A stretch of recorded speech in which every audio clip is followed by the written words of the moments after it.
Panagia Odigitria, the lady who guides us. During the iconoclasm in Constantinople, her image was thrown in the fire from the wicked iconoclasts, which was not only remained intact but was extinguished, and the fire leaving them speechless.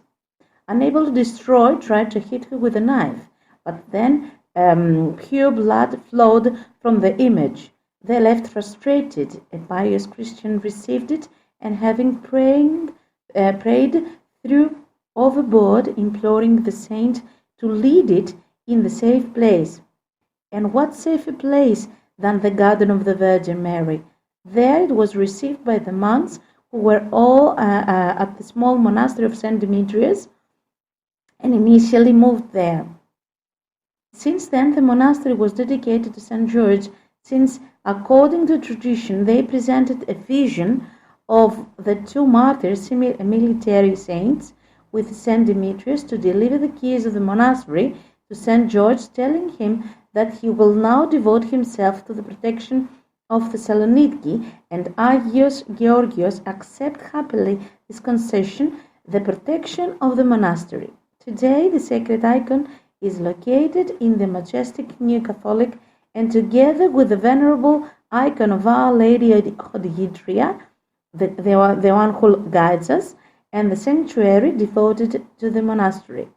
This picture of St. George has the peculiarity that it represents saint pedestrian and seated on a throne, not rider like we are used to in most images, while the dried blood from the wood, which was accepted by the knife, is very much visible.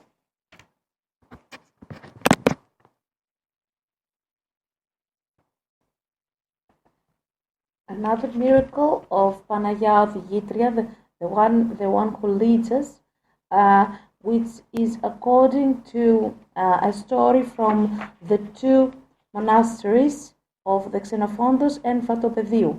Now the Panagia Odigitria is in the holy monastery of Xenofontos.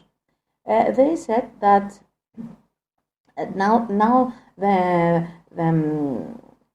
the icon is in the holy monastery of Vatopedion, inside the Catholic temple, where they had placed it at the year of 1730. And this was the first time they had placed it there. And strangely, the next day they saw that the miracle icon was not there. It had disappeared. That happened when the doors of the temple were closed and nobody could get inside it. The fathers of the monastery of Vatopedion saw that somebody had stolen the Mother of God, the icon of Mother of God, and they started searching for it inside the monastery, but no one could find it. And someday they gave a fame came to them, a story came to them. Somebody told them that the Mother of God was in the holy monastery of Xenofontos. Very quickly they went to the monastery of Xenofontos and found the icon there, took it again and placed it again in the same place of the in the monastery of Vatopedion. That was the first place they had put her, and put her again over there. Now they had more measures, so nobody could go and steal her, as they thought. But even though the next day the Mother of God was not there, it had disappeared again, and they saw that it had gone to the holy monastery of Xenofontos once again. Then they decided not to touch her again and leave her in that monastery. That icon stays there until today, and her veneration is to protect the brothers of the holy monastery of Xenofontos of everything, the cure of or something they needed. Well, after a few hours, the monks of the monastery of Vatopedion came to the temple and they saw whether the image was there, that the icon was there, and they saw that the same Mother of God, the Mother of God, came there by herself. It didn't want that nobody had stolen her. And they said that they wouldn't touch her, then would let her in the holy monastery of Xenofontos, because this is what the Mother of God wants.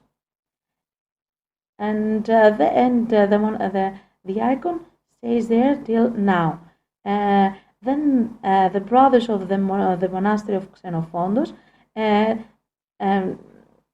didn't let them take it away, because even that the monks of the monastery of Vatopedion understood that they wanted their Mother of God to return to them.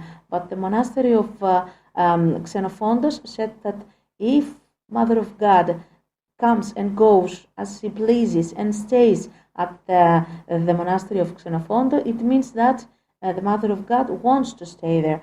So the icon stayed there and nobody else touched it.